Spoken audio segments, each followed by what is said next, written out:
In this module, we're going to give you an overview of the Azure platform as a whole. These are some of the fundamental things you just need to be aware of before you hit some of the subsequent modules.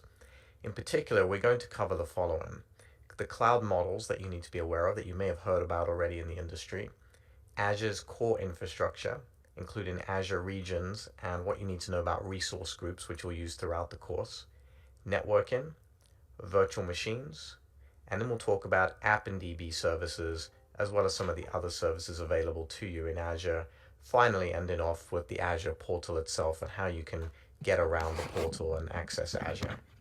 Let's begin by taking a look at the cloud service models. And if we look at the traditional way, this is what we would deploy in our data center. And this is the stack that we basically have to manage. So from networking through storage, servers, then we often have a virtualization layer in the last 10 years, an operating system we might deploy, and then we have to run some middleware on top of it, runtime, data applications, etc. But all of this, you get the point, we would manage and maintain in the data center. Well, cloud came along, after virtualization, built upon that idea and gave us additional models.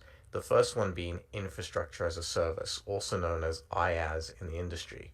The big difference being is that we no longer manage those bottom four pieces of the stack. So that takes away networking, storage, servers, and virtualization. In the Azure world, Azure will manage all of those for us. We don't have to go and physically plug any cables in. We don't have to, rack storage arrays and servers, and we don't even have to maintain our own virtualization layer like you often would previously with VMware or Hyper-V. You do, however, in this model, still need to manage the operating system up the stack itself. But then there were other options that came along, notably platform as a service. This is the common one that's gaining traction in the industry. You hear the term PaaS when people talk about this one. And this takes away things like the operating system, middleware, and runtime from you. You still have to manage your applications and data that run on top of that. But now in many cases, and all platform as a service services differ slightly in what they offer, but perhaps you don't need the OS anymore and using web apps, which you'll hear about a little bit later on. Or perhaps, you've got a database service that's readily available to you. You don't need to manage the SQL engine or anything anymore. That's all managed for you by a database service. And finally, we have software as a service. This is fully managed. These are SaaS-based services, typically things like ServiceNow or other hosted services. Think of things like even Dropbox and things like that as well. These are completely hosted services for you. In some cases, you're still going to manage your application that runs on top of those, but you're not really supporting any of the plumbing at all, really. You're just kind of working and configuring the application. Then we've got things like Azure regions. And this is very important. Think of that traditional model. When we wanted to build a data center, it's a lot of work, right? We would have to typically put it in one location. Often it's the building that your company, is housed in. And, when you want to expand, it's very, very difficult because you'd have to go and build another entire data center, maybe somewhere else in the world. Well, Azure gives us over 50 regions worldwide. It's available in over 140 countries. And as you can see, there's a mixture there of available regions, announced regions, and some regions now have what they call availability zones. So this is a region, say, for example, in central US there, we see there's availability zones present. Well, the region is there, but there's actually individual data centers inside that region that you can choose to place your workloads into so you can get additional availability. But you can just see the global coverage. So if you want to deploy your application and have it closer to your customers, you can do that. If you've got data sovereignty rules that you need to adhere by, that also allows you to keep data perhaps in the country of origin much more easily. There's another concept as well that goes with this, which is region pairs. So when Microsoft Azure built the regions, they paired them up. So that way when they patch them and do their maintenance, you can know that only one region in the region pair will be, susceptible to maintenance at a particular time. So just a good thing to know as well. If you're choosing a second region, often a lot of customers have a primary region and they have a second region for failover. Well, knowing which one is paired is very, very important. One of the fundamental concepts you do need to know about are Azure resource groups, because Azure resource groups are where you put all of your different objects. They're essentially a container that you can put your web apps in, your virtual machines, databases, any service that you see us deploy in the course, we will often deploy in a resource group. The good thing is it's very easy to manage, but just be aware of this too. When you delete the resource group, every single thing in there is destroyed. It's helpful because it allows us to just take away all the components and associated components of applications that share the same life cycle very easily, but you just need to be careful with it. And there are things like resource locks and things that you'll see throughout the course, so you know how you can use them wisely. Now let's take a look at some of the fundamental networking features you need to be aware of. Well, first of all, there's this fundamental concept of a VNet that you can see on screen right now. And within our VNet, we have subnets. This is the networks that we can ultimately connect our virtual machines to. So virtual machines will connect to a subnet, which has a subnet range, and that's what gives it its IP address. Much like, your home machine on your home network, it's an IP address from a subnet that you've defined in your home router. Same thing here, you can define multiple subnets out in Azure inside of your same VNet. So you essentially connecting it into the VNet and more specifically choosing a range from that subnet. One thing to note is that VNets are isolated, so there's complete isolation between them unless you choose to connect them using some of the other things we'll talk about a little bit later on. In addition, you do have internet access available to you. By default, all the machines you put in the subnet can talk out to the internet unless you put any additional rules and things on top of that. And you can talk in, but you need a public IP address to be able to do that as well.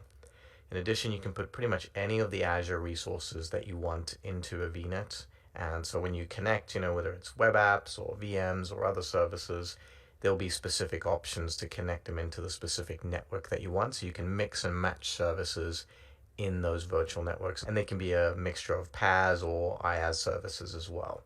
In addition, you can connect VNets to other VNets. There's a concept known as VNet peering, as well as connectivity to on-premises using a variety of VPN gateway, express route, and other technologies that are available. Finally, you have something on there called a traffic filter. That's what the NSG is. There's certainly ways to do things like IDS, IPS, that's intrusion detection and intrusion prevention, for anyone not familiar with those terms. You can route traffic through to devices like Palo Alto and Checkpoint, or you can use this built-in traffic filter, which is an NSG, also known as a network security group, to restrict traffic. But as I said, you can also do routing as well. So there's default routing behavior. So by default, all those machines in subnet A, subnet B, they can all talk to each other. If we pair a VNet with another VNet, the VMs or services in that VNet can talk to the other one. But that's the default routing behavior. If we want to change it and redirect the routes, like I said, through like a Palo Alto or a Checkpoint or one of the other services out there, that's available to you as well. The other big thing to have a fundamental knowledge in are virtual machines. And we start off with our hardware platform on screen there. And think of your hardware just like the traditional way. We would have a CPU, we would have memory, we would have disk, and often when we're doing this on premises, we would have an operating system, so Windows or Linux, and then we would install our application. And that's the old way we did things. That's still the way when we have a machine at home. We have a physical machine with our hardware, CPU, memory, disk. We put our Windows machine or our Mac OS on top of it, and then we load all our applications on top of that. Well, virtual machines changed the game when that came along, because what happened was you still have CPU, memory, disk that goes into a set of hardware, but another layer was added in between called a hypervisor. So things on premises like VMware or Hyper-V were the common ones that were out there. And then on top of that, you would couple up your app and OS together into what is ultimately known as a virtual machine. And these are your VMs, and they allowed us to basically, oversubscribe those hosts, because often what would happen was you weren't using all of that CPU and memory on those machines. Every time an enterprise would stand up a new application, they'd buy a whole host of new hardware, but a lot of it went to waste. So by putting lots and lots of OSs and apps on the same set of CPU, memory, and disk, you were able to get a lot better consolidation and value for money, return on your investment there. Now, in addition to the virtual machines and networking, which are really some of the core infrastructure things you need to know about, there's a number of app and DB services. These are the PaaS services we talked about earlier. And in particular, under app services, we've got something called web apps. This is a PaaS service that allows us to take applications that traditionally we might deploy on IIS, Internet Information Server, like ASP.NET applications, and run them directly on the PaaS service known as web apps without us having to manage that OS and install the IIS server, etc. In addition, there's mobile apps for mobile device backends. That's another service that can also run in the same app service environment, as well as serverless functions such as functions and logic apps. So both these are a little bit different. Azure Functions are really serverless pieces of code that you would write, and then they will execute on a compute node that Azure has available for you. So instead of you writing your code and then kind of deploying it all on a single virtual machine or operating system, this now you write the code and it just places it on a machine to run for you. In addition, you've got logic apps, very similar, but these are not really code heavy. These are more about connecting different services on the internet or between different Azure services, and you'll hear more about those, like I said, throughout the course. The other big one, though, is containers, and more specifically, Azure Container Service, also known as AKS. Often, people call it Azure Kubernetes Service because it predominantly now Kubernetes is the main standard that people are going for in the container world.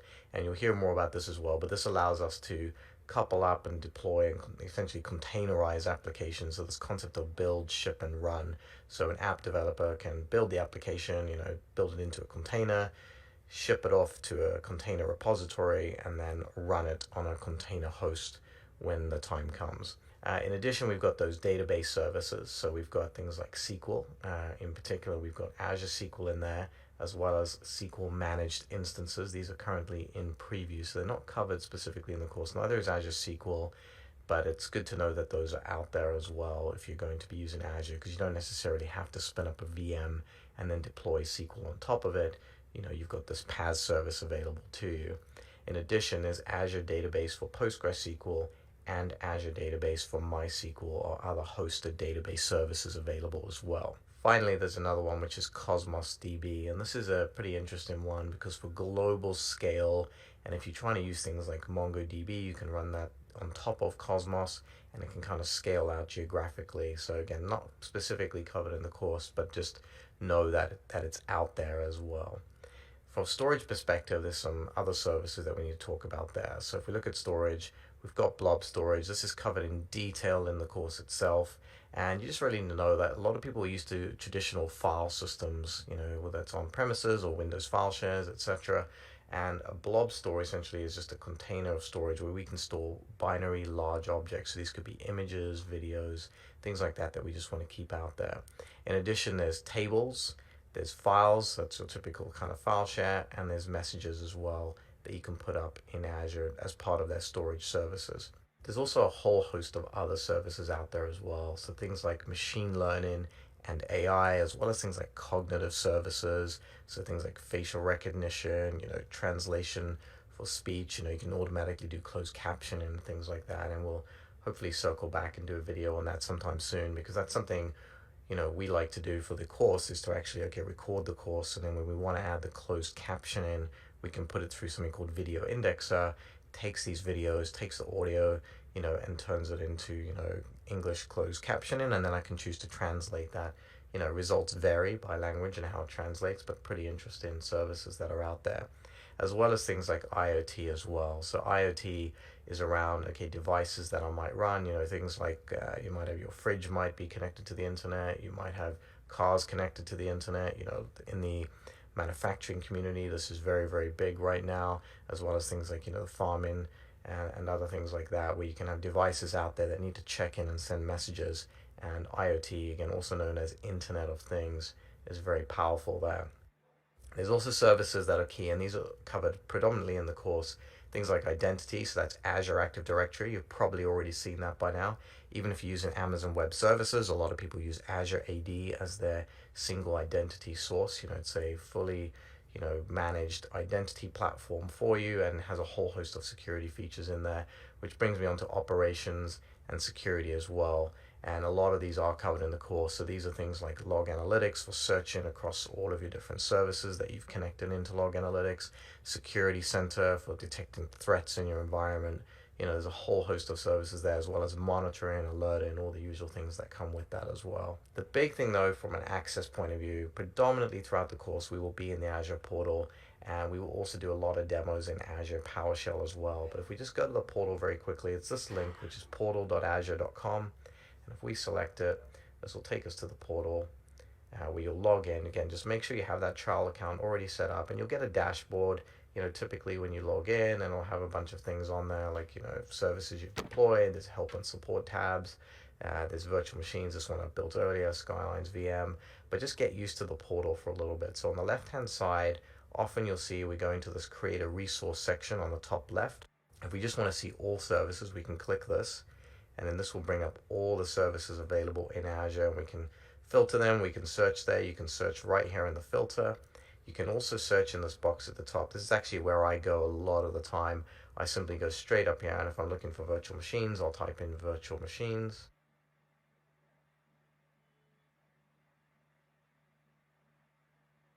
Click that, and that will take me to the virtual machine section where I've got my virtual machine running there right now, just one currently for this demo. But also on the left hand side, you'll see these favorites. So you've got things like if you want to go back to your dashboard, you can click here. If you want to just see all of the resources running in your Azure subscription, you can click this and you can see we've got a whole bunch of resources there. If I want to go to those resource groups I mentioned, I can click this and I can see all different resource groups that I've got in my environment. And then if I want to delete something, I can go into that resource group, delete it, and it will delete all of those objects inside there. So if I go to Skyline's intro as an example, I can click this one. This is where I deployed that virtual machine. This is the resource group, and you can see it contains a whole bunch of things that got deployed along with the virtual machine. And if I want to delete that resource group, I would simply click delete resource group, and it would ask me to type in the resource group name. And then I click delete. And now it will delete that resource group and everything inside of it. Now there is no going back from that, so make sure you've got backups if this is something critical that you might need to get back later on. But for purposes of the demos and things you go through, we typically create a new resource group for every single module, and then we just delete that resource group when we're done, and then that cleans everything up. In addition, we've got things like the app services I mentioned. So if you want to go in here and deploy those web app services, those are there. I showed you virtual machines from the top, but you can also get to it on the left-hand side.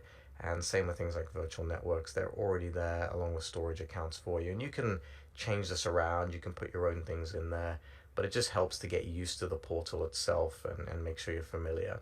In addition, you'll need to know about PowerShell. Now, there's a couple of ways you can do it, and you'll see a few examples throughout the course. In some cases, we will open up PowerShell on our machine, and you can do PowerShell on the Mac, you can do PowerShell on Windows. Just make sure you've installed the Azure commandlets that you need as well. But the easiest way to do it now is actually using Cloud Shell, which is on the top of the screen. There's this icon right here. If we click it, it actually opens up a Cloud Shell for us. And if we select on the left-hand side, we've got Bash there.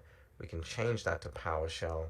I'm going to click restart. So I'm going to restart my Cloud Shell with PowerShell, and it's going to restart that. And this will actually open up a PowerShell client inside of the Azure portal for you, already logged in. So it's a much easier, to get in there and actually run your scripts just by using the built-in Cloud Shell. It's a new feature they added recently, and you definitely are expected to know about it for the 70533 exam. And you can see it's come up there.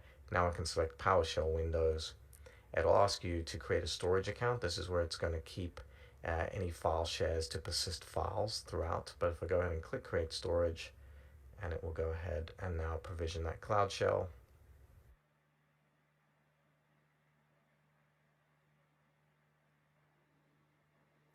Okay, and after a little while, probably 3 or 4 minutes, if this is the first time you're loading up PowerShell, that will connect in and get everything ready for you.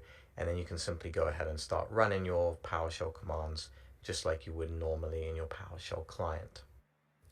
Now that brings us to the end of this module, and hopefully you got a good overview of Azure, and this should definitely give you the fundamentals you need to get going, particularly for the certification and just Azure knowledge as a whole. In particular, you learned about the different cloud delivery models. So remember those IaaS models, PaaS models, SaaS models, and the differences there, as well as the core infrastructure for Azure. So those are the regions, the VNets, virtual machines, resource groups. Those are key things to know. In addition, you learned about those other service offerings that are available to you in the Azure environment. And finally, we explored the Azure portal. As you get going with the course, make sure that you check out the Azure portal, get familiar with it, make sure you can open up a PowerShell client, whether that's via the Cloud Shell, just via your own one on your laptop, that's fine.